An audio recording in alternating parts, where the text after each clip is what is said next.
வணக்கம். கிண்டி சுவாமிநாதன். சாந்தனு மகாராஜாவுக்கு பிறந்தவர்தான் பிதாமகர் என்று எல்லாராலும் அழைக்கக்கூடியவர்.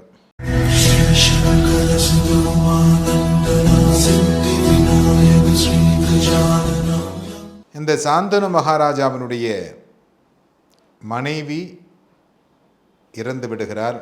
இந்த சாந்தனு மகாராஜா தினமும் தன்னுடைய தேரிலே ஏறி கங்கை கரையை வலம் வந்து கொண்டிருக்கிறார். அப்படி அவர் வலம் வந்து கொண்டிருக்கிற பொழுது அவருடைய முகங்கள் வீட்டிற்கு வரும் பொழுது சோகமாக இருக்கிறது. கங்கை கரைக்கு செல்லுகின்ற பொழுது ஆனந்தமாக இருக்கிறது. இதை தெரிந்து கொண்ட பிதாமகர், கங்கையின் புத்திரன் என்று அழைக்கக்கூடிய பிதாமகர் தெரிந்து கொண்டு அவருடைய தேரோட்டி இடத்திலே விசாரிக்கிறார். எந்த காரணத்திற்காக மகாராஜா ஆவலோடு கங்கை கரையை நோக்கி செல்லுகிறார், வரும்பொழுது சோகமாக இருக்கிறாரே, அதற்கான காரணம் என்ன? அப்பொழுது அந்த தேரோட்டி உண்மையை கூறுகிறார். அங்கே ஒரு பெண்மணி இருக்கிறாள், அவரிடத்திலே உரையாடுவதற்காக இந்த மகாராஜா செல்கிறார். திரும்புகின்ற பொழுது வருத்தத்தோடு திரும்புகிறார். இதை கூறியவுடனே பிதாமகர் தன்னுடைய தந்தைக்கு திருமணம் செய்து வைப்பது என்று முடிவு செய்கிறார்.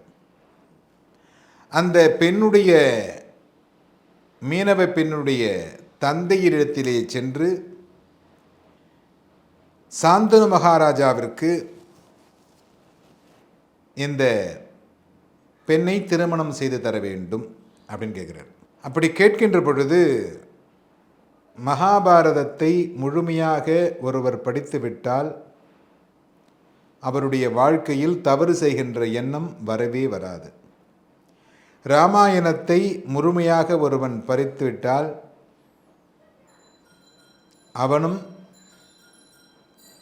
நல்ல எண்ணங்களோடு வாழ்வான். இதுதான் உண்மை. கங்கை புத்திரர் அந்த மீனவ பெண்ணுடைய தந்தையிடத்திலே சென்று, என்னுடைய தந்தைக்கு உங்களுடைய மகளை திருமணம் செய்து தர வேண்டும். பாருங்கள், அப்பாவுக்காக புள்ளை போய் பொண்ணு கேட்குறார். உடனே அவர் கட்டளை போடுறார், நீ தான் மூத்த பிள்ளை, கங்கை புத்திரன் முதல் மகன், தாங்கள் அரசவையில் பங்கேற்கக்கூடாது, அரசராக இருக்கக்கூடாது. அதற்கும் கங்கை புத்திரர் எங்கே வாங்கின சாபம் பாருங்கள், வசிஷ்டர்கிட்ட வாங்கின சாபம். எல்லாம் இருந்தும் அனுபவிக்க முடியாமல் வாழ்ந்து வர கடவுது அப்படிங்கிறார். உடனே சரிங்கிறார் இவரும். உடனே அடுத்த வரம் கேட்குறார். அப்படிங்கிறதுக்குள்ளே அடுத்த வரம், சரி அரசவையில் பதவிக்கு வரமாட்டாய், திருமணம் செய்து கொண்டால் மூத்த மகனுடைய மகன்தானே வர முடியும் அரசவைக்கு. ஆகையினாலே தாங்கள் திருமணம் செய்து கொள்ளக்கூடாது. பிதாமகருக்கு அடுத்த அடி, தாங்கள் திருமணம் செய்யாமல் வாழ்க்கையில் இருக்க வேண்டும். என் மகளுக்கு பிறக்கக்கூடிய குழந்தைகளுக்கு தாங்கள் அறிவுரை கூறி ஆசானாக இருந்து அவர்களை வளர்த்து ஆளாக்கி அவர்களை அரசராக்க வேண்டும். இதுதான் வேண்டுகோள். அதற்கும் சரி என்று சொல்லுகிறார் கங்கை புத்திரர். அந்த கங்கை புத்திரர் சரி என்று கூறியவுடனே மேலிருந்து பூக்களாக கொட்டியதாம் பிதாமகர் மீது. கல்யாணம் வேணான்ட்டார், அரசாங்கம் வேணான்ட்டார், அரசாங்கத்தில் எந்த பதவியும் வேணான்ட்டார். மகாராஜாவுக்கு திருமணம் நடைபெறுகிறது.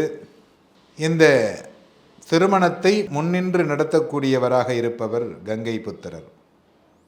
தந்தையினுடைய திருமணத்தை நடத்தி வைத்து தந்தையினுடைய ஆசைகளுக்கு அடிபணிந்து தந்தையினுடைய ஆட்சியிலே உறுதுணையாக இருந்து கங்கை புத்திரர் என்ற பெயரோடு கலங்கமில்லாமல் வாழ்ந்தவர்தான் இந்த பிதாமகர்.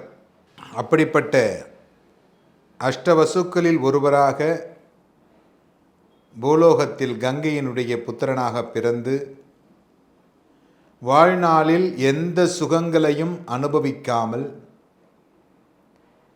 சாந்தனு மகாராஜாவுக்கு மகனாக பிறந்து அவர்களுடைய குழந்தைகளை வளர்த்து திருமணம் செய்து வைத்து ஆட்சி பொறுப்பாளராக இருந்து அனைத்தையும் பார்த்து கொண்டவர் பிதாமகர். பிற்காலத்தில் இவரால் தான் விஷ்ணு சகஸ்ரநாமம் என்பது உருவாக்கப்பட்டது. அனைத்தையும் அறிந்து மகாவிஷ்ணுவனுடைய 1008 நாமாவளிகளையும் நமக்காக உருவாக்கி தந்தவர் இந்த பிதாமகர். அவரை போற்றி வணங்குவோமாக.